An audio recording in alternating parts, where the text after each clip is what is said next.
Welcome back to Highly Respected. I'm your host, Scott Greer, and today we're going to have, of course, another incredible episode for you guys today. So we got a couple different topics to discuss, but the first topic I'm going to discuss is the subject of Karens and the attack on Karens. The war on Karens, we could even say, because this is based on a story from last week about a nurse who had just gotten off a 12-hour shift getting into a scuffle with some local youths, magical youths, who were trying to fight over a CitiBike and claiming the CitiBike was theirs, even though the woman had purchased it. She was harassed and attacked, and they even made fun of her for tears and saying that they were putting their lives in danger. This woman, Sarah Comrie, was labeled CitiBike Karen. And when this story first came out, first off, this isn't a real story. Like, these are normal people going about their lives, having a tense interaction. You know, they're having a bad day. So why is this news? Because there's a whole genre of clips of just blacks, and mostly blacks. I mean, it goes to other people of color as well, who will find like, oh, this white woman is getting in my way or is complaining about something. I'm going to videotape her to show that she's a Karen. And this is what's going to happen to me. Or this is what's going to happen in the story. And we've seen this time and time again, where just usually it's white women, sometimes it's white men who are videotaped. Usually they're upholding some basic standards or norms. They're saying like somebody should turn their music down, or they're taking up too much space at a barbecue, or just some other story. There's even a time where, this is back in 2020 at the height of BLM, where a black guy followed a woman home. And this woman was like clearly a libtard because she was like wearing a mask and the goggles while driving.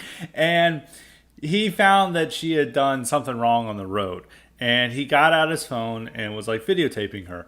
And this woman was so terrified by this black man videotaping her. And she's like, please, no, don't do this. And he's like, yo, I got you on camera. You a white supremacist. Everyone's going to know that, Karen. And it's like, oh, yeah. And this woman's like in her driveway pleading for the guy to not videotape her because she knows what's going to happen.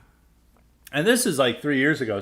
And the Karen clips have been going on for at least since 2019, but probably even earlier. I remember there's probably even some clips in 2018, definitely in 2019. Like, this is not a new phenomenon. Like, this has been happening time and time again, where they just videotape whites doing something or having an interaction that a black person doesn't like, and they videotape it, and then they ruin their life. I mean, the most famous example is also from 2020 of Amy Cooper, who got into an argument with a black man who was an alleged bird watcher, who was yelling about the woman's dog and even threatening the woman's dog. And he took out his camera, and she threatened to call the cops on him. And this was due to the guy like threatening her dog. And he took out the camera and videotaped her, and her whole life was ruined. She was fired from her job. She was even charged with a crime. There was no charge here. She had to undergo racial sensitivity training. Like, her whole life was ruined over this interaction that she had, where, you know, she was just having a standard argument with a black guy who was arguing about her dog not being on a leash and him threatening the dog, and she got mad about it. This is like, you know, people get into these tense interactions a lot, but if it's black and white, the black person can pull out their video or phone rather, and videotape it. And not really video. Is videotape even the word anymore? That's a little bit anachronistic now, but capture on video and then turn this person into the next recipient of the society's 15 minutes of hate. Now, Sarah Comrie, the woman involved in the latest thing, this is probably the most ridiculous example, because on the face of it, the initial story was ridiculous. Why would a nurse, a pregnant nurse, 6-month pregnant nurse, try to steal a bike from a black teenager? Like, why wouldn't she can easily buy one on her own? Why does she need that? I mean, this isn't pertaining to any type of behavior we always see. But we're trained as a society to believe, oh, that black teenager is not committing any crime. It's actually white middle-class people who are committing all the crime. You know, they're just stealing left and right, and then they're blaming innocent black teenagers for all these crimes. That's what we're trained to believe. I mean, if you watch Law & Order in their latest cop show or law show or crime show on TV, it's always middle class white people doing all the crime and all these horrific crimes, and sometimes they try to pin them on innocent minorities, and so people are trained to believe this stuff. But this is just ridiculous. It's like, just on the face of it, like teenagers, regardless of race, are not likely to have money. They're also likely to do stupid things. They might just say, "Oh, I don't want to pay for this. I'll just take this bike." Magical teenagers are probably a little more inclined than other teenagers, but that's just this fact of the matter. Adults are, especially those with their shit together, just gotten off work, pregnant, not likely to do these behaviors. They're not trying to take risks over a paltry bike, or over a measly bike that it's not even much of a cost to rent. They're not going to do that. The teenagers are going to do that risk. And the story is that, this Karen is trying to steal a bike from these black teenagers. It's just so ridiculous that it requires you to have a ton of mainstream brainwashing to even believe. Thankfully, there were receipts that came out that showed definitively that this woman, Sarah Comrie, had bought or rented the bike. Receipts showed that, and they were trying to steal her bike. And the whole story was these black teens were harassing a pregnant woman and trying to steal her bike. And then when she resisted their attempts because she wanted to get home after a long shift, and she's pregnant, she's had a long day, and she's crying and stuff, they then try to claim that she was wanting a hate crime done against them, and that she was the real criminal aggressor, and we need criminal charges against her. And she already did suffer from this because her hospital put her on leave to investigate, and they said this whole thing when they saw it was horrible and abhorrent. Yeah, it was horrible and it was terrible what had been seen, but it was what the black teenagers were doing to a pregnant woman. She didn't do anything. Imagine just you, normal person, long day, and someone's trying to steal your car or really hassling you and trying to get in your way from getting home. You're not feeling great. You're also pregnant. If you're a woman, we probably don't have too many femoids listening, but I don't want to imagine the men being pregnant. We don't support that type of stuff on here. But just imagine you have some type of illness or something, that makes you really want to get home, and someone's just interrupting your day. You're of course not going to be happy with this. And this woman's just starts crying, probably because it's she's just trying to get home. She's pregnant. She had a long day. She wants to get home. And then they instead say that these tears were being used as a weaponization to persecute innocent young black teenagers, as happens all the time before. She is the new Emmett Till accuser. That's what these people were claiming. And people just ran with it. And Benjamin Crump, who's the number one race hustler attorney in America, was saying that this is racism, and said she was trying to steal the bike, and white women's tears have cost the lives of tons of black men. He deleted that tweet after getting fact check on it. I don't think he's going to issue an apology on it. And there was another arrogant black reporter who was just simply when confronted with the facts, she's those aren't my receipts say different. I think y'all wrong. Y'all racist. And she's saying this, and people were you're actually full of shit. But she just doubled down and, decided to repeat her own story, which is very typical for, magical behavior. And she wasn't going to listen to facts and logic. Facts and logic washed over. Magic logic always can defeat it. It's I don't believe that. That's not true. This is some racist white lady, and y'all using white supremacy to defend her. And she was essentially using this argument. I forget what paper she was working for, but this woman just kept doubling down and doing long threads about how the only defense of this is racism. And it's no, it's facts. It's the facts on the ground that are pointing out to this. Thankfully, this story unraveled, but still this woman got punished. She still got turned into, this evil racist. Her name got put out there. Her reputation is damaged. Her, livelihood was threatened. I think the hospital is going to reinstate her, hopefully with a full apology. That will happen. But still, she had a very difficult time. She's dealing with a lot. She's, 6 months pregnant, as it says. And she had to put up with this and turn into a villain just because some black teens didn't want to pay for a city bike, and they realized that they could easily just claim this woman stole it, despite the ridiculousness of that charge that a pregnant woman would try to steal something from teenagers. I don't know how that works, but they knew they can get away with it due to the racial dynamics and what people are willing to believe. And so this is her story. Nobody wants to be, threatened by this. Nobody wants to deal with this. But this goes to the larger problem that's going on in society, which is this anti-Karen effect. And this has to go back to the point of Karen.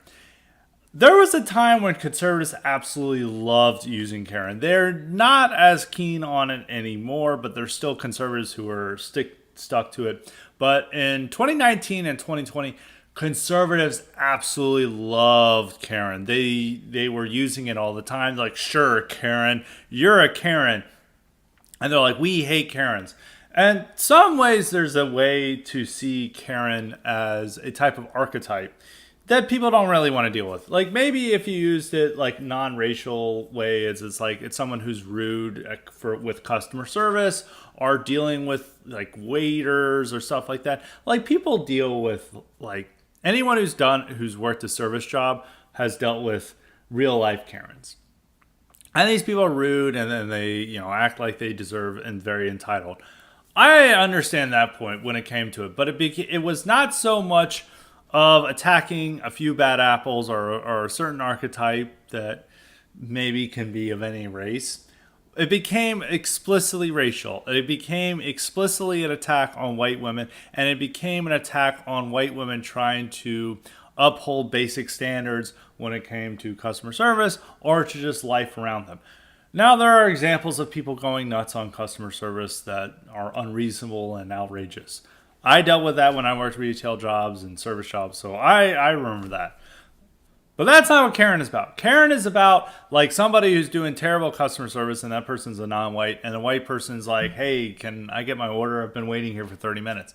Or the white person's like, hey, I have kids here. Please don't smoke weed in front of my kids. Or it's like, hey, we're trying to have a nice family picnic. You're blasting really loud music and being obnoxious. Please stop doing that. That is the type of behavior or what they describe as Karen. It's like people who are trying to live their life and have to maintain a basic quality of life, and they deserve to be attacked. And so, or just like them asking questions or looking at something, like saying someone's acting suspicious, like they come into their apartment and they're like, who are you? Like, I've never seen you before. Well, you're coming at late at night. You're acting suspicious, which that's behavior that people are supposed to, have, so to ensure there's no criminals around or no ruffians coming in. And that's been criminalized. And there's been cases of them going after Karens who are just like, hey, what are you doing in the apartment building? Person loses their job, and even they try to get criminal charges against them.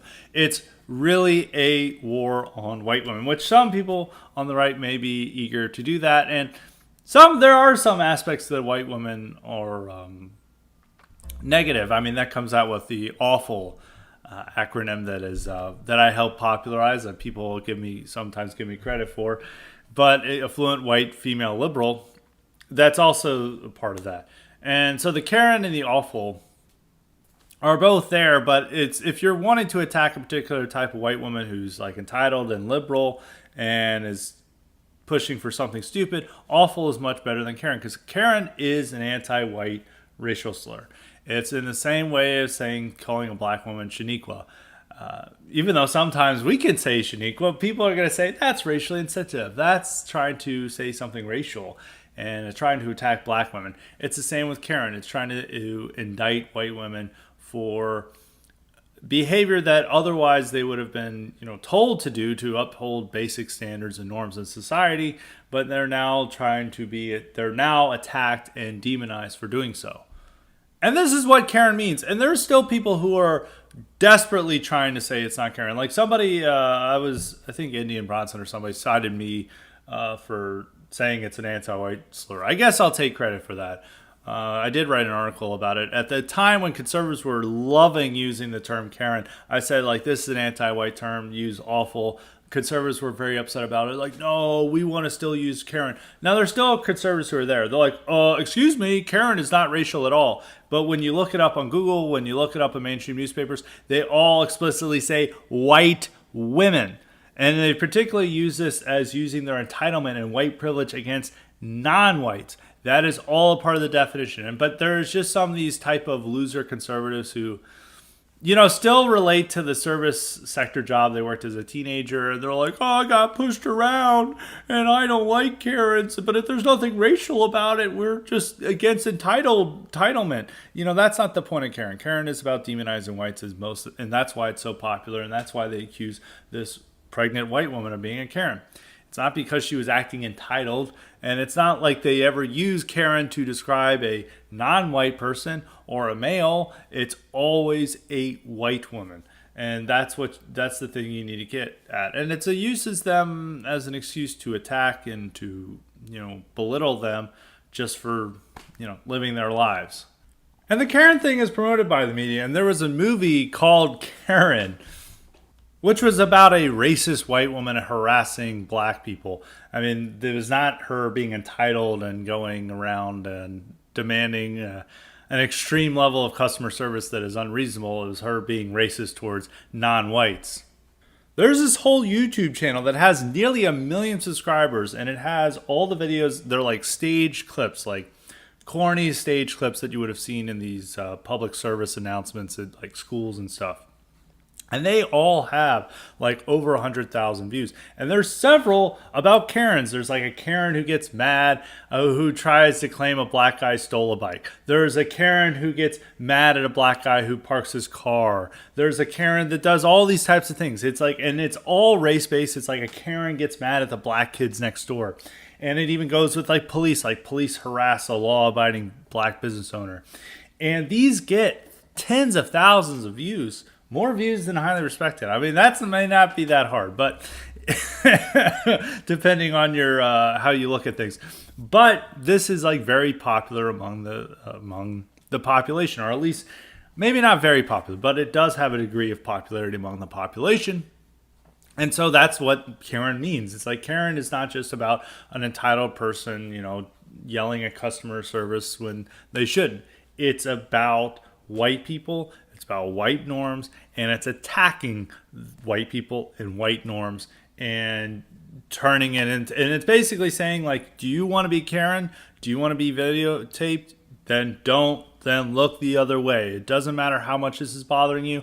If if a black person's trying to take your bike, just let them take it. If a black person is like, smoking weed in front of your kids, just accept it, because you don't want them to pull out their phone and start video and put you on camera and make you a viral meme of Park Karen trying to tell blacks to stop smoking weed in front of their kids.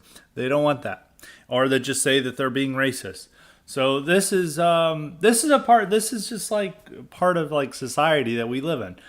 I always say Afrolatry is a state religion, and it's true. People really do buy into this stuff. They really do worship the idea of blacks more than blacks that exist in front of them. I mean, they don't worship them to the extent that they want to go to schools with them and live in the same neighborhoods, but they worship the idea of them and an abstract idea of blacks. This abstraction is how they view the world. They may refuse to live in a black neighborhood and not send their kids to a black school, but they will react angrily to the idea that blacks somehow commit more crime. And no matter what data you put forward to them, well, some people a lot of people will be convinced by the data if you show them, but there's a lot of people who will not. They will angrily say, that data is racist. And they will say like black achievement or underachievement is all due to racism or slavery of some sort. They will believe all these things, and that they will believe that blacks are the true founders of this country. They will, go into spasms over Martin Luther King and others like that. They really do. This is a really big part of American life. And through our movies, our TV shows, and our general media, people really do believe this stuff that leads to hatred for Karens. They think that blacks are just walking around innocently, not doing anything wrong. And then some Karen gets in their way. It's the same with the Jordan Neely story, which, while there's a dividing line on it, there has been this idea that this was an innocent black homeless man just asking for food. Michael Jackson impersonator, no less. And he got strangled by an evil white man. And people will buy into that story because people are trained throughout their lives to believe these stupid narratives. It's why, whenever they watch the movie Mississippi Burning or A Time to Kill, this is the message implanted in their heads. So this is why there's so much anti-white racism in our society, and particularly directed against white women. You could even see that with a woman who was involved in the Emmett Till thing. She was like 88 and in a nursing home, and they were like trying to harass her and get her arrested for this. And they were not wanting to, they were acting like this is like a dangerous criminal on the loose when it's like an old woman, like slowly dying. And even when then she died, they're like, celebrating her death. And that brings up one of the weird things about our society is that, as I talk about all the time, like white women are a big reason that society is so woke, particularly among young. If you guys read the article I wrote about like why young people are so woke, a lot of it is due to young women who feel that they're a strong moral commitment to wokeness and to left-wing ideas. And it's not simply that they believe it, they demand you believe it as well, and that you affirm it in order to be a good person. And if you want to go on a date with them, if you want to be their friend or in their social circle, you have to affirm these beliefs. They are extremely committed to it. They're very zealous about enforcing these things. And even while like society is in some ways a dream world for young women, particularly if they're attractive and are living in a city, it's at the same time society is very hostile to young white women, because the primary victims of crime and a lot of the like low quality in life that white women will miss, even for the trans stuff, the primary people who are hurt by that are young women. With the greater expansion of trans rights means you're gonna have to share the bathroom with some weirdo who has a penis, and women don't want to do that. They feel very uncomfortable about that, and that's why they all get very upset about this. That's why there's some sororities suing over their chapter being forced to accept a trans member, and them all being very uncomfortable with this, person they see as a man, walking around, and they also view him as a sexually depraved man, walking around in their, sorority house and using their restroom and taking, I don't know if they have group showers or something of that sort, but that's another fear that they have for, girls in, sports, is that they'll have to share a restroom and a shower with a man, a biological male. Men don't have to deal with this. Like, I don't know, men would just, I don't know if like, first off, there's not as many female to male transitioners. Those female to male transitioners, I don't know, I don't think just guys are not as bothered by this because there's fewer of them, and they're not the ones impacted by this. Female to male trans people are also not going to be dominating their sports and dominating their spaces, but MTFs trans are going to be dominating women's spaces, and they don't like that. That's why conservatives, even though I don't think that this is an important issue to voters, conservatives have latched onto this because a lot of female athletes are really angry that these who have been competing at a high level are really angry that these biological men are destroying them in competition and setting all the records. And that's even these women who are, you would think, are ostensibly liberal, as I think there was a cycling competition where it showed this, and the women who were lost and came in second and third refused to be on the same stage with the man who came in first place. And I know for a fact there are a lot of women who are very uncomfortable with having to share a bathroom with trans women, so supposedly. So this is something that they are there. But at the same time, young women are the most fierce advocates of trans rights. Men are just like, I don't really care about this, or this is weird. But women are like, this is so moral and good, we have to do this. But on their personal interests, they're affected by this. And it's the same with crime. They'll be like, oh, this little innocent criminal, he didn't do anything, or he made a mistake, we've got to let him out. And then if criminals are running around, who are they going to be victimizing? Women. It's on, most of these train videos you see of these vagrants who are just like Jordan Neely. Who are they attacking? Who are they harassing? It's young women. A lot of these young women probably put the black square. They're probably strong supporters of Black Lives Matter, probably believe in crime is all due to systemic racism. Yet the people who are most punished by this are young women. If they're letting out criminals, they're going to go after women. harass and sexually assault them and rob them. They are their primary targets for this stuff. Yet women are the ones, white women, young women are the ones advocating for the release.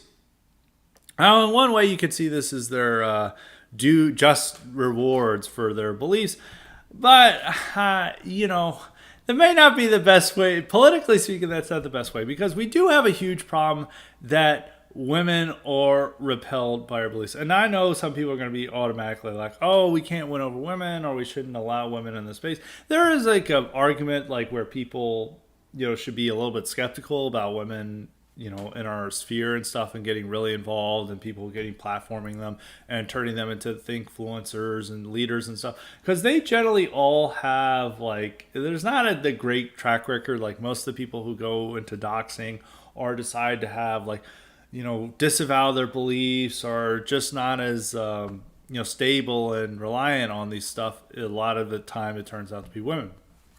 But outside of the narrow sphere of the dissident right, in the greater sphere of the American right, and politically speaking, young women, particularly young white women, are a major problem for us. I mean, because if they remain woke for life, and we could say that they deserve that, they deserve to be spinsters, they deserve all this stuff. But you don't really want that, because that's going to mean for a very bad society.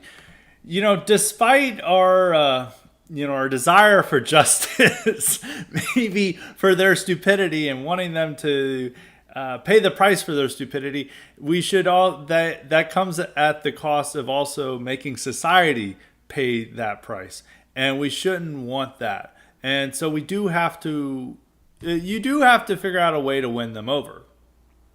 And there's not a clear way despite highlighting crime and how it strongly impacts women, how the trans stuff is going to completely eradicate female-only spaces, and it's going to make them deeply uncomfortable and having to deal with a lot of things.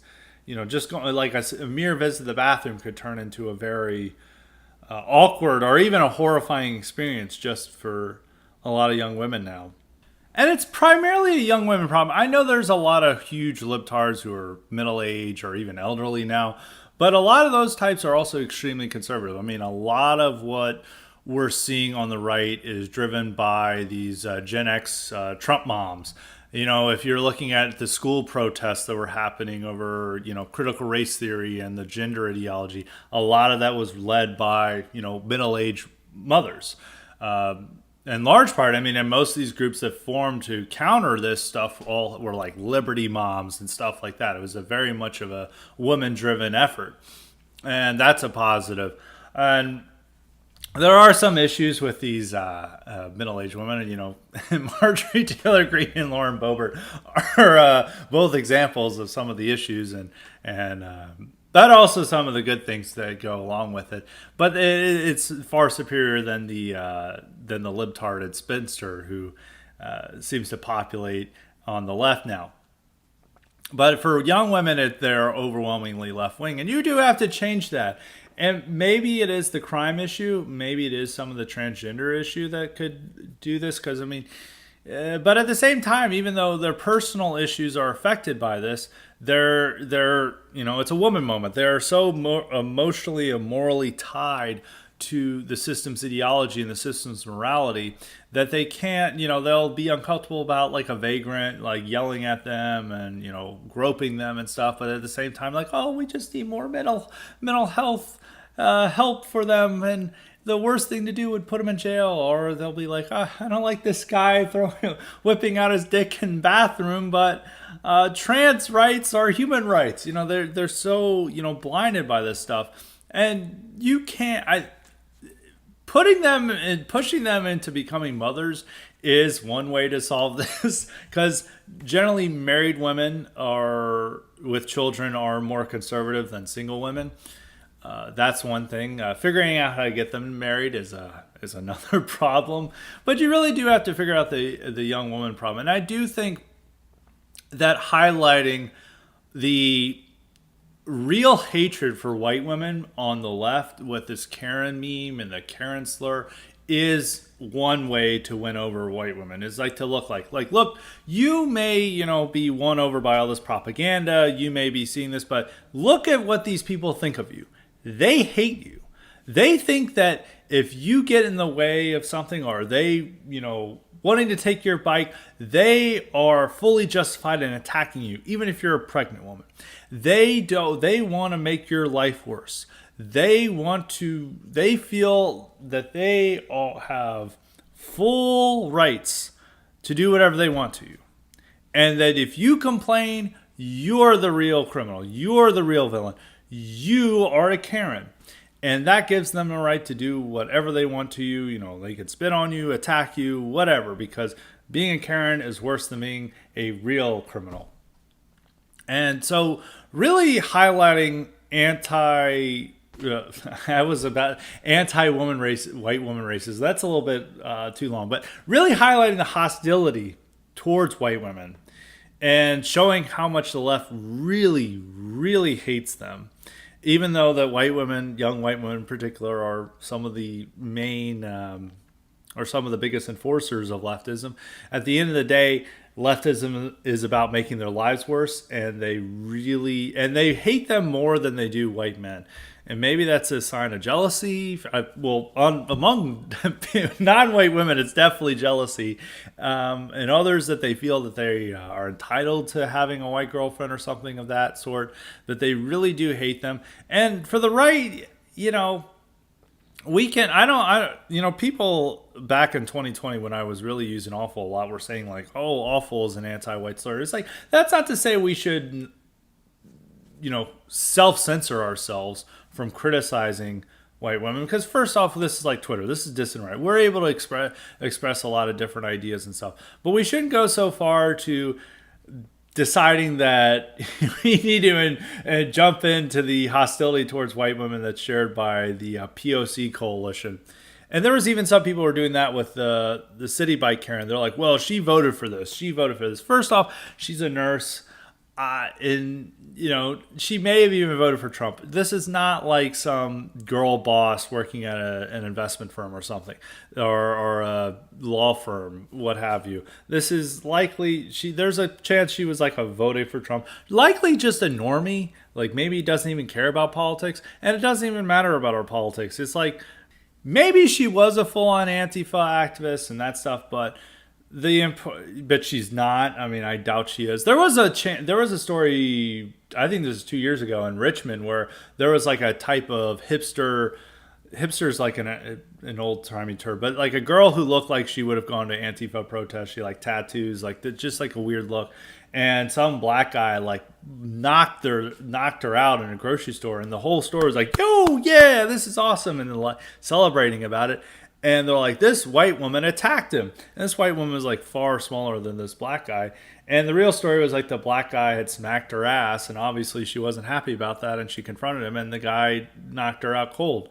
And yeah, she might have been a leftist, but it's like, you shouldn't celebrate that, because it's generally giving POC the right to smack them on the ass and to do whatever, and to harass them and grope them in public and to do whatever they want. And that's not this type of society we want to live in, because it's not just the leftists that they're going to go after. They're going to go after all white women. So that woman, likely a leftist. I don't know if this nurse is a normie. Maybe she voted for Biden. Maybe she voted for Trump. It doesn't really matter. You should still defend her. She didn't vote for this. She is still, her story, and likely her story is probably going to make her more right-wing. And I think she deserves our sympathy. And I think the real conclusion for this is, it's very smart propaganda to highlight these stories about the war on white women and their hostility towards them. We can still criticize the awful, still criticize these young Zoomer women who are really passionate about left-wing causes. But at the same time, we need to figure out ways to win over, maybe not the worst leftists, but the normie masses, the NPCs among women, the Sarah Comries among them, and highlighting that like, this is the world that will be created by some things you may support, or what leftism wants, and that world is going to be very bad for you. It's going to result in you never being safe, like literally never being safe, and everyone hating you and just everyone getting to vent their resentment and jealousy against you just for the color of your skin. And I think that's worthwhile to highlight, and it's a very powerful propaganda tool that we have, and we should not ever use Karen. If you want to use something like Karen, use awful.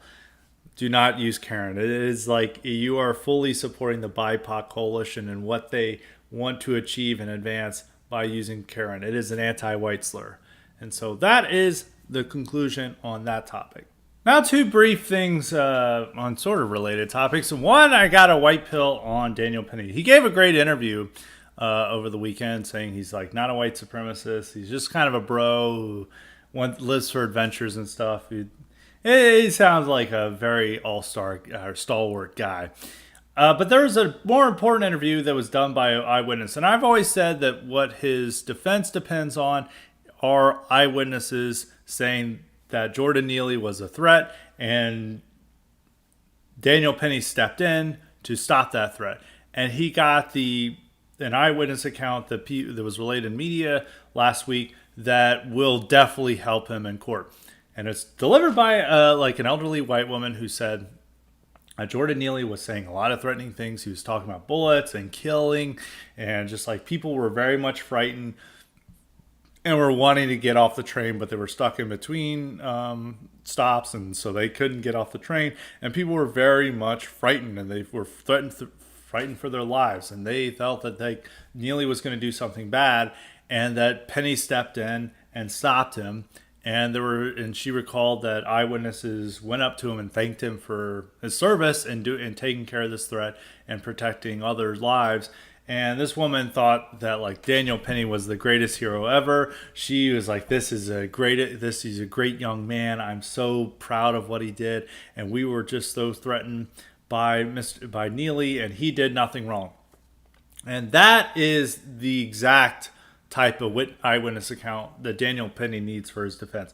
And if most of the eyewitnesses are saying the same thing as this elderly woman were saying, then he will have a strong chance of being exonerated in court. There's already an eyewitness who didn't give as emphatic of a defense, but it defended him, saying like this guy Neely was acting erratically. People were frightened by him, and then Daniel Penny stepped in and took care of the problem. This other eyewitness also said that no one was aware that Neely was, having a problem with the chokehold or was at risk of dying, and no one felt that. And two other people had stepped in to help Neely restrain, or not stepped in to help Penny or Neely, but stepped in to help Penny to restrain Neely. So I think the fact that there's these eyewitnesses coming out to defend him is a good sign. Now, if most of them are like that, I think most of them are going to be like that. There may be one or two. I don't know how many eyewitnesses they're going to call on there, but there may be one or maybe two that are not as so supportive of Penny. But as long as the majority are essentially repeating that woman's story that was given in the media last week, he'll have a very good chance in court. Really, his problem right now is the jury. And who's going to be on the jury? It is Manhattan. It is a very liberal area, but a lot of these people may be fed up by the vagrants. The fact that let's say all the eyewitnesses are on the side of Daniel Penny, and these probably come from all facets and walks of life in New York City. That is a sign that the jury pool could also sympathize with them. They could all be like, well, I've had to deal with these aggressive vagrants before, and I've been feared for my life in these cases, and I wish there was someone like Daniel Penny who had stepped in to stop that and to make sure that everyone stays safe on the train. They may think like that. The real problem is how many black women are going to be on the jury. Whether they can stand up to the moral force of black women is a real test. I mean, it was even in the case of Ricky Vaughn, which happened in the outer boroughs, I think Queens, but it seemed that there was no black women on it, but they were able to, the leftists or liberals on the jury were able to whittle down the resistors, and they all agreed to a guilty verdict. Here, I think that Penny may have a better shot, and it may lead to a hung jury, but a hung jury is better than a guilty verdict. So that's eyewitness stories made me a lot more optimistic about the case. And I still say his chances are not quite as strong as Rittenhouse. We'll have to see when the court case comes out. I mean, if the court case comes out and every eyewitness is giving the same story, and the prosecutor just like has no case, maybe they'll be the same. I mean, the difference between Rittenhouse is very sympathetic judge, relatively conservative area, especially compared to Manhattan.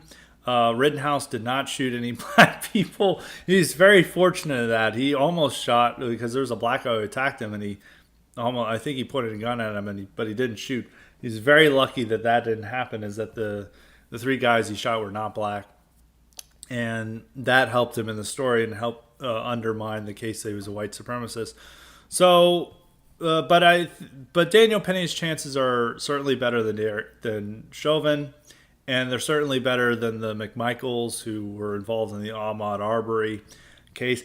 And, I'd probably put his chances maybe a little bit better than Daniel Perry, Daniel Perry is the Army sergeant who got convicted for shooting a BLM checkpoint guard during the riots in 2020. And the guy came up to him with a long rifle and was like threatening him, and, Perry took him out. And he even had a defense witness as the lead detective. But Austin, also very left-wing, maybe he didn't have quite the eyewitnesses on the side, even though he did have the lead detective. So right now I would say, and I was very much surprised that Perry was convicted. That was not like Chauvin where it's like, okay, this is obvious. I do think that if he had another trial in a different venue, I think Perry would be found not guilty, even though he's just sentenced to 25 years in jail. So I would put it about the same at this point as Daniel Perry, and we'll see when the trial comes out. His chances could radically improve depending on if every eyewitness is there. So I'm still optimistic about Daniel Penny, and if he gets let off, it'll be a huge win for us, because we really do need to defend the right to self-defense. Because right now, what's happening is that unless somebody comes into your home armed and you shoot them, that's like the only time you can rest assured that you will not be charged with with like murder or manslaughter for shooting dead like somebody threatening you. If you're out in public and somebody threatens you, and especially if they're black, you're likely to go to jail. There was this case from Oregon in 2021, about 2 years ago. This guy, Ian Cranston, he went to a bar and there was a black guy who kept harassing his fiance. And the fiance eventually told the black guy to fuck off because she was tired of this. This goes back to the war on white women, the hostility towards them by the society. And for the crime of telling this guy to fuck off or harassing him, the black guy then began attacking both the woman and Ian Cranston. And Cranston, the black guy was very big, very aggressive. There's some of the stuff on video. And Cranston, was in fear for his life, and his fiance's wife pulled out his gun and shot him and killed him.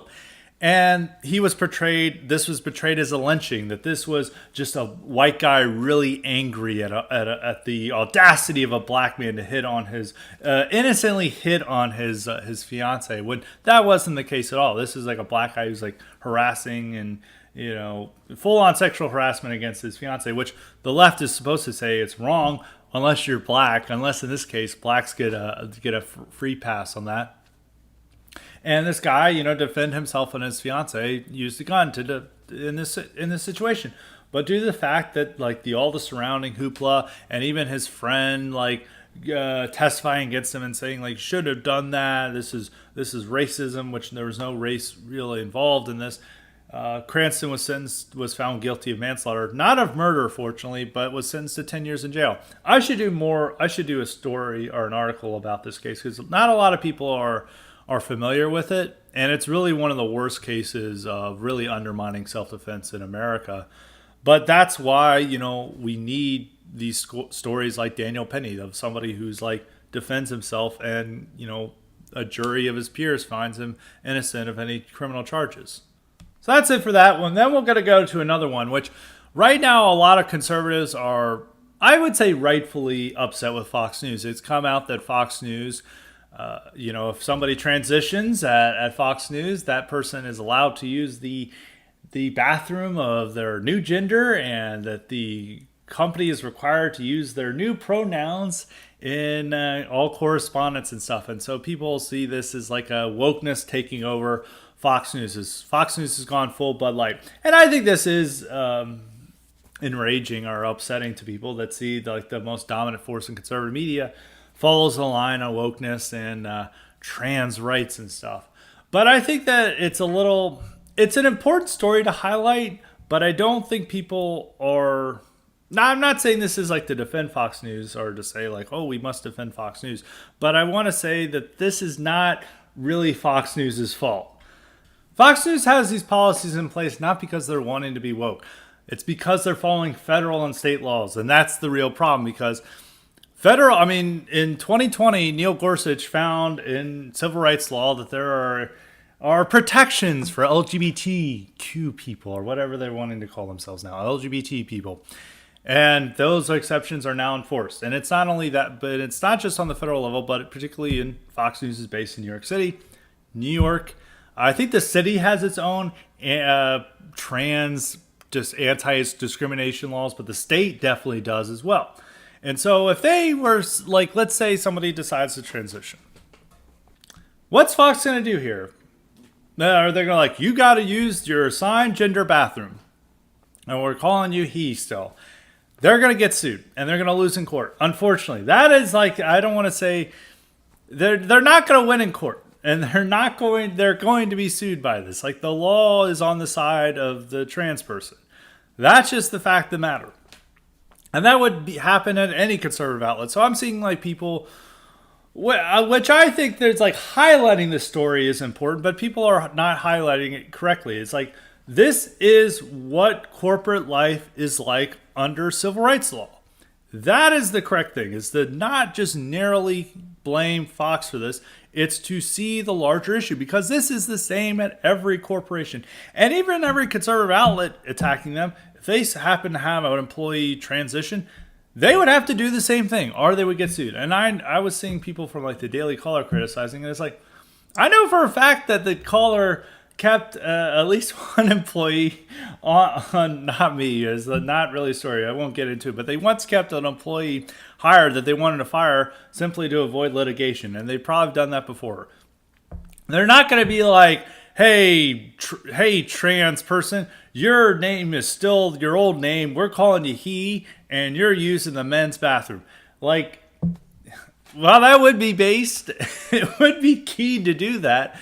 They would get sued, and they would not win in court, unfortunately. They should win in court. A company shouldn't be forced to do these standards, especially when it may impact other staffers and other things.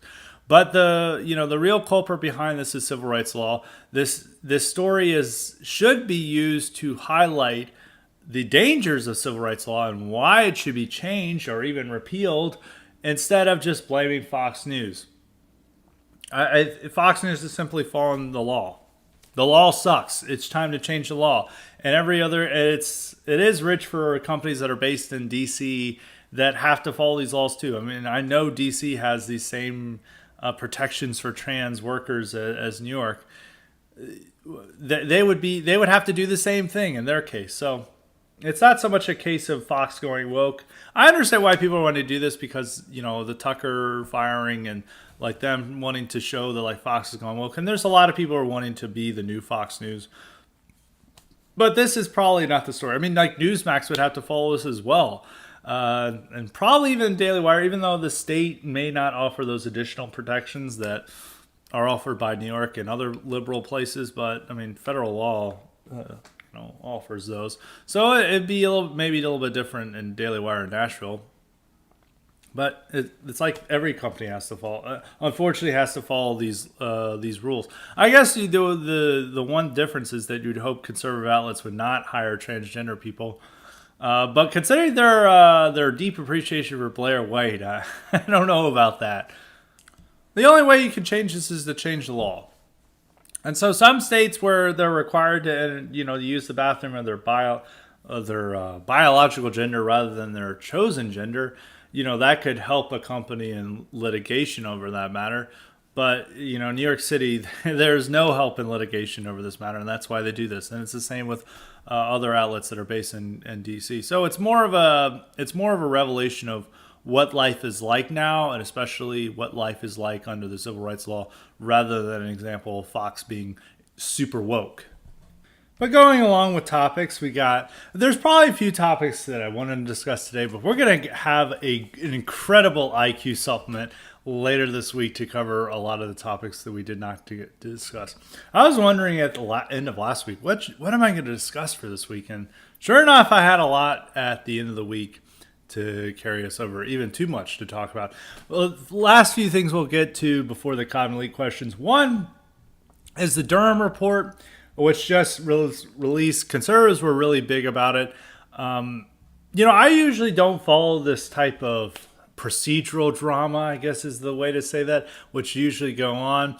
Because there's always these types of stories that I've noticed about. When they initially had the Russia investigation, it was, it's like a TV drama. There's all these characters that are there, and you have to watch every episode to know what's going on. Like, you'll just read a random article, like, I don't know who this is talking about. What is this referring to? I don't get this. They do this a lot with, like, the Trump's Ukraine impeachment was like this. The Trump investigations are like this. The multiple Trump investigations, the Stormy Daniels stories like this, because there's all these characters that get involved, and you're supposed to know them already at the outset. Benghazi was another example of that. A lot of this Hillary Clinton stuff, because there's like all these characters. Like, if you're like a news consumer who's not actively following this stuff, and you're just like happen upon it, you're like, I don't know what they're talking about. And there's a little bit of that with the Durham case, but I think the Durham case, even for people who are not aware of what's going on, it is very shocking what's happened. Well, maybe not shocking. It's very bad, because I think it shouldn't surprise us too much what would happen. Essentially, what Durham found is that the FBI, the DOJ, knew that the evidence against Trump was total bullshit, shouldn't have even been the basis for an investigation, but they said, screw it. Go for an investigation. We want this, and they didn't care about anything. They knew a lot of the stuff was passing to them as total lies, but they wanted to believe it, and so they went along with it, and no one was found responsible for this. And this really does further the skepticism towards the FBI. The skepticism is a light way to put this. Others just want to abolish the FBI. And so it definitely shows that the FBI and the DOJ are acting as a anti-right political police force against the right. That's the redundancy, of course. But that's what they're acting as. And it's very clear, I mean, from what the Russiagate investigation and everything was total bullshit. But still, liberals persist in believing this, and none of these people responsible for it feel any compunction to apologize. They're all doubling down on, like, we did, we protected America, and a lot of the media is, giving them a voice to air these ridiculous claims. So it's, it really is deserving more of its own subject than the, at the end of the highly respected podcast. A lot of conservatives have gone onto this, so it's not that I'm the only one. It's not like I'm hiding from this issue. It's conservatives are well covered this issue, but it does indicate like what we're up against, and what happens when you challenge the system is that they're able to rig a political persecution against you, and then when it's uncovered, none of them go to jail. I mean, I think only like one person or so was ever referred to criminal charges by Durham. No other criminal charges were referred to. And nobody even apologized. The FBI is not apologizing. Everyone involved, Christopher Steele, Peter Strzok, all those guys are like defending it and saying they're defenders of liberty and freedom, and a lot of the media goes along with it. But the whole story really does boil your blood when you read about it and makes you mad at the current state of things. But there's a few other things I need to get into before going on that. I mean, Durham report, I'll probably revisit this later on, but this is a topic next week I'll talk more about, especially if this hasn't been resolved, but it's a debt ceiling. I a lot of people are worried about the default, and some people are really pushing it for Republicans. This is a big topic, whether we should have the spending cuts or not, or Democratic strategy on it, whether Biden will invoke the 14th Amendment, which Democrats are encouraging him to do, claiming that Republicans are being anti-democratic by having negotiations. And apparently the real way to defend democracy is for Biden to take more power that is not his. However that works, I don't know. But the real thing is like the Republican fight on this. And I think right now we have an open border. We have a full-on invasion at our border. And Republicans are trying to get this debt ceiling to, do some cut spending, actually to get increased defense spending. They are putting border stuff in there. But the real deal to make is to say, go up to Biden and say, look, we'll give you a clean debt raise, but we want border security.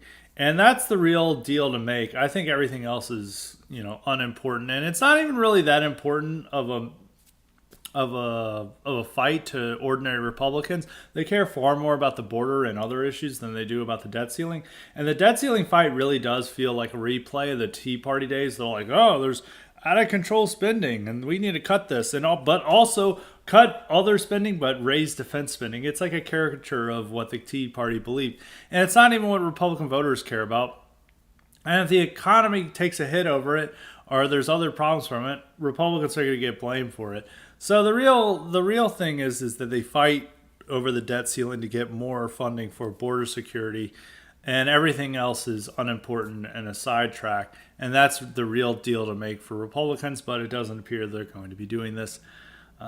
So maybe they'll change their tune. We'll see. They have till June 1st, which I don't know if we're going to do a podcast on. I doubt we'll probably have the podcast for Tuesday. We might have it for Monday because I don't like, for the real holidays, I don't like to have a highly respected on that day. But we still might have a Memorial Day highly respected. Especially since we missed out on a Monday 2 weeks ago. So we might do that anyway. But we'll definitely discuss the debt ceiling more next week if it's still an ongoing issue. I think it will be. But maybe they'll make a deal. So we will pass that topic on. A lot of these later topics are passing it on for a later date. But not the next one. The next one that we have before our cognitive leak questions. We're going to discuss at length, and this is not for another time that we're going to discuss it at greater detail. And that topic is The Fifth Element, which I had no intention of talking about until I merely made a observation about how the movie is terrible on Twitter yesterday, and people melted down over it. Like, it was, about as bad as telling people not to watch the NFL. Like, people were really upset. Not everybody was from the right wing. I think, like, other spheres found the tweet and were just like, you fucking idiot, I can't believe that you're saying this. Like, every person who, when I said it sucked, was extremely mad about this. They were like, I ran over their dog. They're like, how fucking dare you? Get fucked, nerd. I love this movie. And it's like, the movie is just complete garbage. Luc Besson, I don't know how to pronounce his fucking name. We're going to call him Besson. Actually, just double check Luc Besson. So we'll call him Besson. I always have trouble with French pronunciation. But anyway, all of Besson's movies suck. I mean, The Professional is a pedo romance about a 40-something-year-old man romancing a 12-year-old girl. And outside of Gary Oldman's parts, like, Gary Oldman is like the only thing that makes a movie watchable. And that, for some people who have ever seen, Professional is a highly unrealistic movie about a professional hitman who no one can kill. Like, the action scenes in all those movies are just like so over the top and ridiculous that they're not even good. But in that movie, it's otherwise terrible except for Gary Oldman, who plays a villain. And the main plot of the movie is about the hitman falling in love with a 12-year-old Natalie Portman. So it's a very weird movie. I don't know. People angrily defended that movie as well. They're like, how can you say this pedo romance sucks? I don't know. I must be weird. But anyway, with Fifth Element, It's just like a bad sci-fi movie. Like the aesthetics of it and the conception of the world is just ugly, garish, and just like obnoxious. It's also insanely diverse film. I mean, the film would put any modern movie to, oh, even with all the requirements that they have, like the racial quotas in the movie is just over the top. Like pretty much besides the leads, pretty much every other character is non-white, and especially most of the non-speaking roles are non-white. You could say it could still be a good movie. Otherwise, like the new Dune movie wasn't that bad, even with the enforced diversity. But here it's like, it's portraying a future world, human world, and how our government is, and the president is an intimidating like black guy who usually plays like criminals and hardened prisoners and that sort, and he's the president of the world, and the storyline doesn't really make sense. Like it's like, what is this great evil that's like a fireball that they're trying to prevent?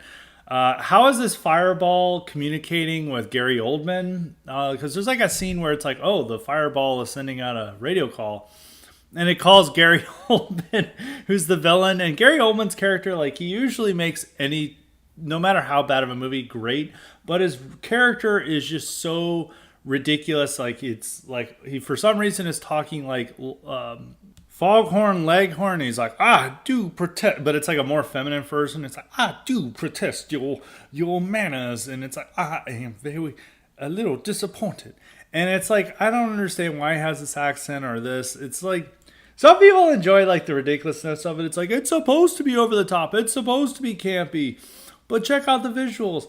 And I guess Mila Jovovich is like hot in the movie. I don't know. And Bruce Willis is fine in the movie, but it's otherwise just really bad. Like if you look at how it's pacing, if you look at the storyline, look at the dialogue, even like the type of attempts at humor are not very good. And I don't know why people are that's like, I would think most people are just like, oh well, it's okay. I'm not that really bothered by it, but people are just obsessed with seeing at how good it is. Like people legitimately believe this is like the greatest movie ever, like based on the things. It's like, do we watch the same movie? It is not. There's also Chris Tucker's character. I guess Chris Tucker's character, some people get really, that was not one of the main problems. It's like an entertaining person in the movie. Some people really did not like that. He is actually, I believe, nominated for a Razzie for bad performance in it.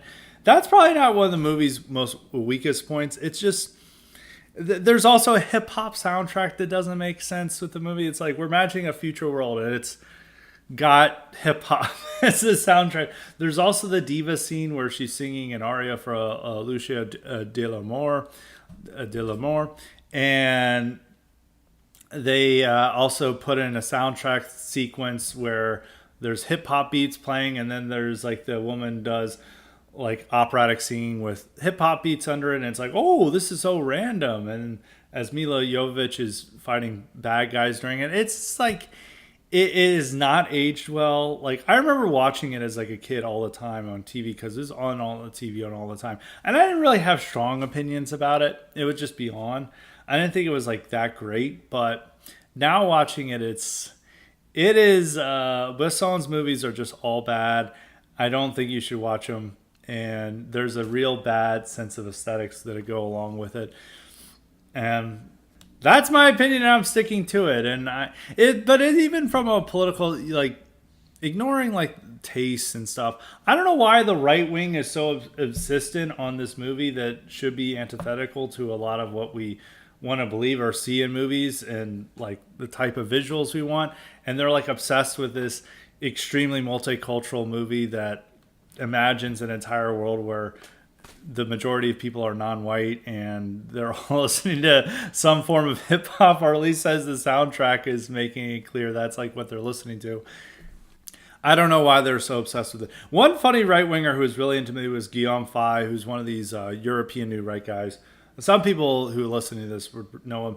Old school alt-right people would definitely know who Guillaume Faye is. He's a much bigger deal back in the day among people reading it. But he was really a big fan of this movie, and in his most famous work, Archaeofuturism, he's like, more movies should be like this. Now, that may just be because it's technically a French film. It's a French-produced film, even though it has big American actors and it's in English. It's considered a French film. And Faye may have just saying like, well, this is I would rather have these French films be made rather than like some of the crappy art house movies that are being made in France. And so maybe he liked it for that reason, is that more of the French film industry should produce films like this rather than what they otherwise produce. I don't know, but he was a big fan of the movie, which is very surprising considering his political beliefs and what was on screen. But so for whatever reason it is that type of movie. But it is like a very divisive movie. If you ever read things of it, people either love it or hate it, and I'm in the hate it crowd. And the love it crowd, just a lot of them are Redditors because it's a big film on Reddit, are very angry at people speaking the truth and saying that this is an objectionably bad film.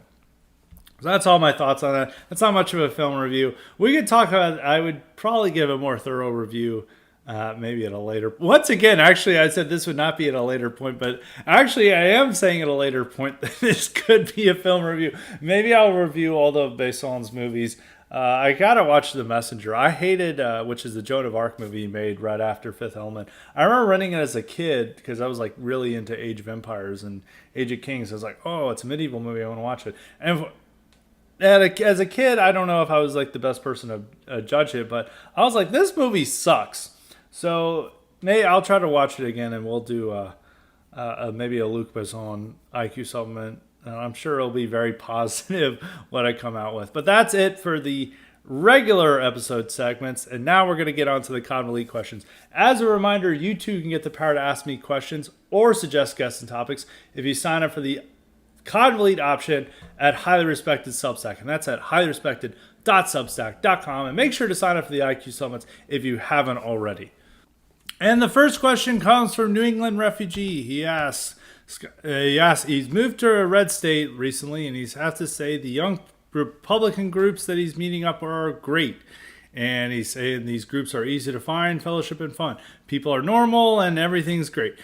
And many are open to our ideas too. Were you ever part of young conservative groups, and how highly do you recommend them? I was only involved in that stuff when I was in college. Well, I've been involved in young conservative groups after college. I don't know if you'd call them conservative, but the normal ones, I guess, like college Republicans. Like we had a college Republican chapter at my school, but it wasn't really active. It's just these guys who are in there. This is a very different time period. This is early 2010, so this is very different now than then. And those people were just there and like, oh, I hope, like there's like 2 or 3 people are involved, and they're all just like hoping to, join the Republican machine in Tennessee and like climb the ladder. And it was just like a career opportunity for them. And they're a little off type people. There's some fraternity guys who would join, but people would only go there as like a joke or because they're like drunk or like a brother made pledges go or some sort. So it wasn't that active, but I was there. For other campuses, I think in now where it's much more, college students are much more politically engaged, I would highly recommend it on a college campus. I know that there's like young Republican chapters in a lot of big cities. That's a good way to meet like-minded people. Some people may be a little bit strange, but you have to meet people in real life. I think it's like very key to make real life networks and real life friendships with like-minded people. Not to be in like an announced group like we're the Young Nationalists of America or something like that. It's very, there's a lot of dangers in being in a formal group and a lot of, infiltration, stuff like that. But being in groups where, they're ostensibly normal, like Young Republicans group, and where you can make an informal group full of like the base people or the keyed people rather. And that's a good way to network. I know a lot of people who live in various other cities who do stuff like that, and they've met a ton of like-minded people. So they definitely come with a highly recommended. I think that all people should be trying to join these groups, especially if they have the opportunity to do so, especially in college. But even outside of college, they should do so because it's very critical for us to meet people in real life who share our ideas and form real life networks. So it's just, it's a way to help build the type of communities we want. Find economic opportunities. Maybe if you're like, I want a different job, and like this guy's like, oh, I know people, and it's just like people really need those networks and connections, and it makes it all the better if it's among people who think like you and aren't going to cancel you for having racist thoughts or misogynistic thoughts or any of those type of things, those epithets they like to use against us. So yes, definitely highly recommend it. And that question came from New England refugees. Sometimes I worry if I don't name the people, so I want to make sure I got this. Second question comes from Jack. And actually, he brings up New England here rather than... this is actually a very good question, even though he's not New England refugee. He's like, how has New England been able to avoid most of the effects of the Great Replacement? Those states rank in the top 10 for the whitest states in the country, even though they are the biggest advocates for diversity and multiculturalism. He also recommends a topic suggestion, saying that we need another music episode IQ supplement. We may do one on opera in the near future. I think might do one on opera. I don't know if people will be fans of it, but they should be fans of it. We got to appreciate high Western art.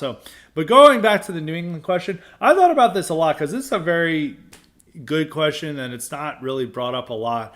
But the best answer I had for it is New England underwent a deindustrialization a little bit earlier than the rest of the country because their industry went elsewhere in America rather than outside of America in the mid 20th century, and a lot of that was happening during the Great Migration.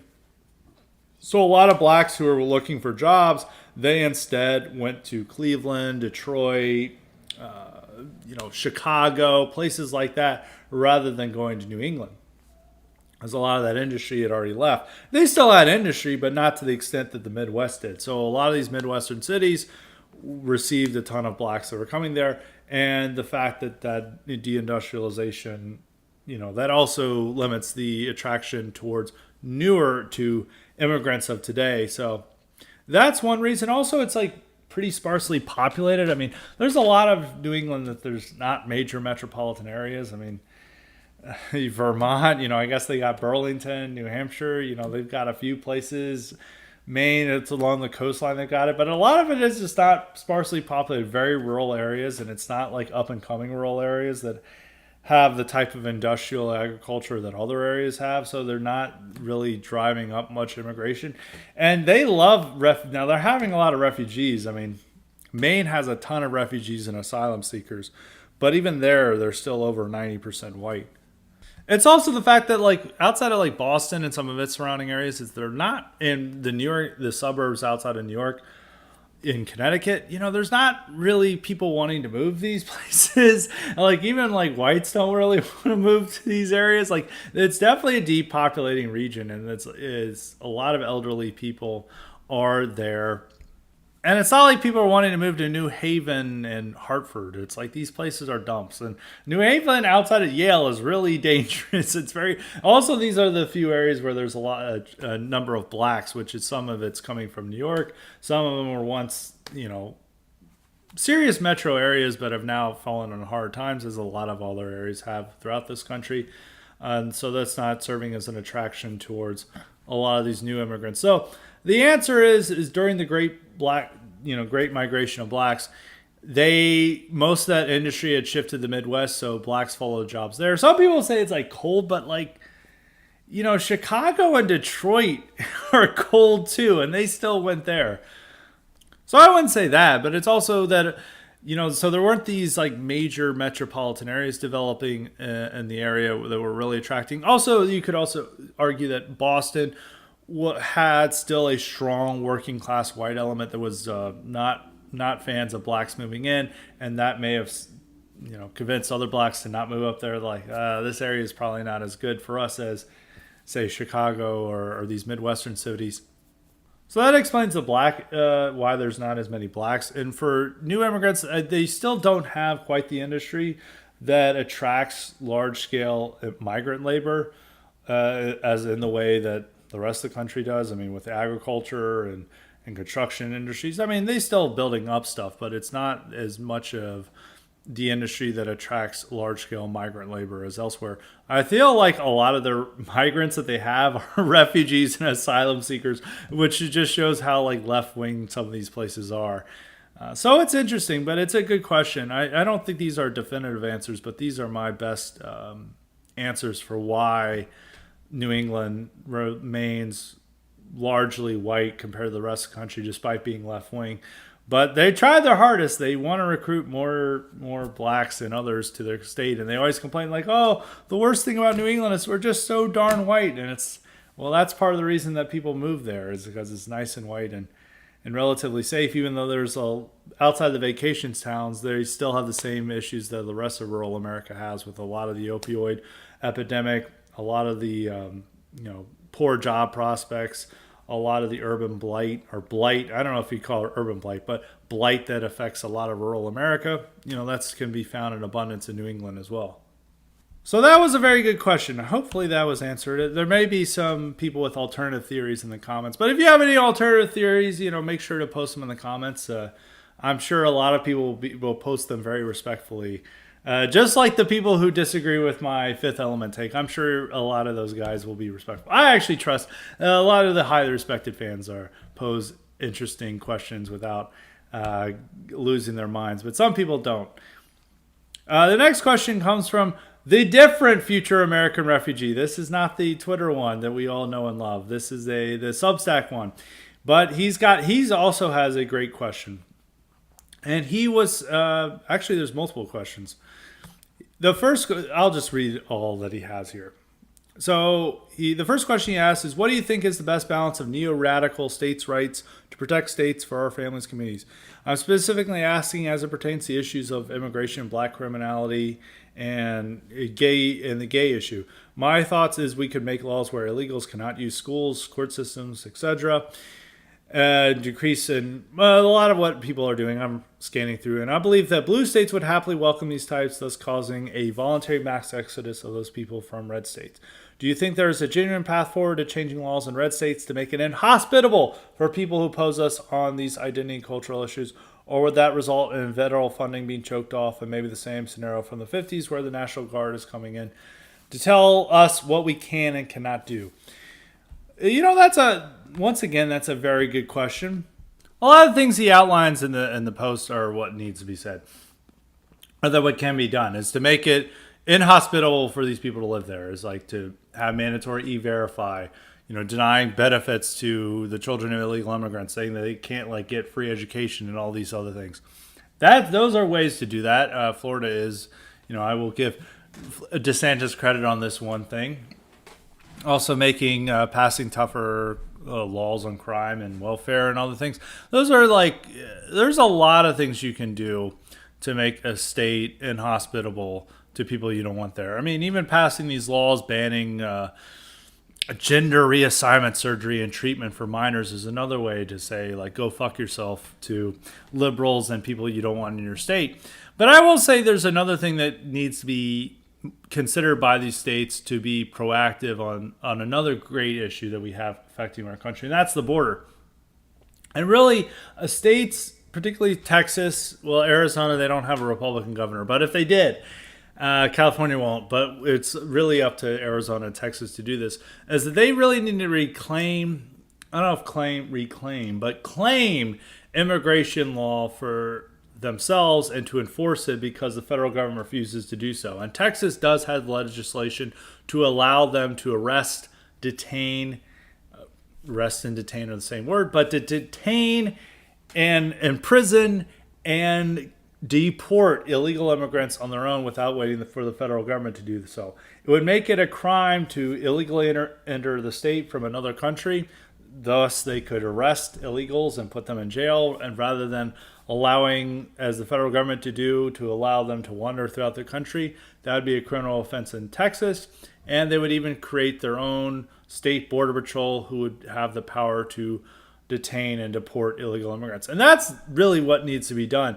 That is a very important issue, and I think it's definitely going to be challenged in court. It's definitely going to go to the Supreme Court, but it's a battle worth having. And I think that right now might be the most promising thing that can be done on a states' rights issue is for states to claim the right to enforce immigration law on their own, and to do so, that would be a big change, and it would help secure the border and help stem the illegal immigrant invasion that we're having right now. So besides what future American refugee, this one outlines in his question where he says illegals cannot use schools, court systems, hospitals, drive to work, etc., strengthen policing, criminal statutes, and significantly decrease welfare, and pass stronger versions of Florida's laws opposing the culture and activities of the LGBT lobby. In addition to that, I think these states, particularly near the border, need to claim the right to enforce immigration law, and to do so, and that would be a huge push in the right direction to making this country great again. So that's mainly what I'm looking forward to. I hope Texas passes these laws and don't allow them to die in the legislature. I know the Senate has passed one of the laws. I think it's making a crime to illegally enter the state from another country.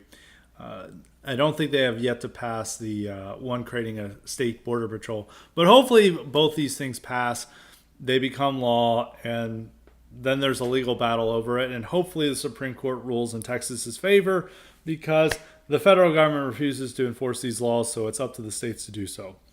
So that is it for the commonly questions. And there was one final topic I need to address because I know people are going to ask about it. And over the weekend, Bakhmut reportedly fell, according to Russian sources. It appears that I think Ukrainians are ready to admit it. It fell, even though the media doesn't want to say that.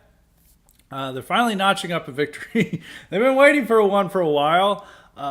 What does this mean? It probably, as I've always said about the conflict, likely what happens is it goes to some sort of stalemate, and eventually the peace deal is made where Russia gets to claim some percentage of territory from Ukraine.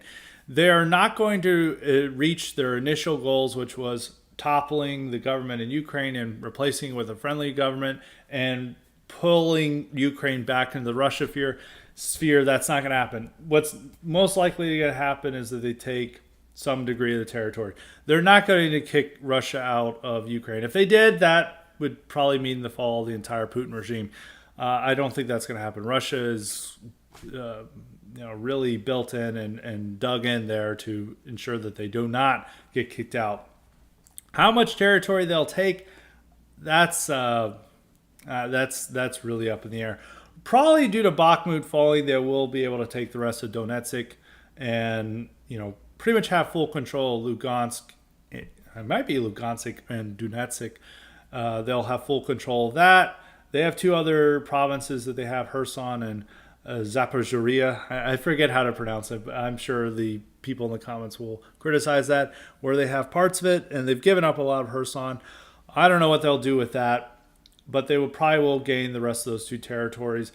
I think what Russia's objectives are is they've claimed they've annexed those 4 oblasts, and they probably want full control of those oblasts, and then there'll probably be a stalemate and not much maneuver up until Ukraine finally agrees to a peace deal, acknowledging that territory is now not really theirs. And so that may lead to it, but otherwise I still on the conclusion that really what happens in Russia and Ukraine doesn't really impact our domestic situation as much. I support a peace deal. I think we should stop giving the Ukrainians a blank check, and that we should push them to a peace agreement, and to stop caring about wanting to take this territory, which is primarily populated by people who prefer Russia over Ukraine. But that's it. I don't think it's also the war at the same time has showed a lot of Russia weakness, and it should have negated a lot of these hopes and delusions among Western right-wingers, seeing that Russia is going to be our savior. They're not, but I think from our own perspective, we want a peace deal, and Ukraine's just going to have to get up land and territory. That's the fact of the matter is that, and I think Bakhmut hopefully will further help Ukrainians finally accepting that. So that's all the thoughts I have on that. We'll probably invite Irk on this summer to talk about the Ukraine situation and what's the latest with that and what the future holds.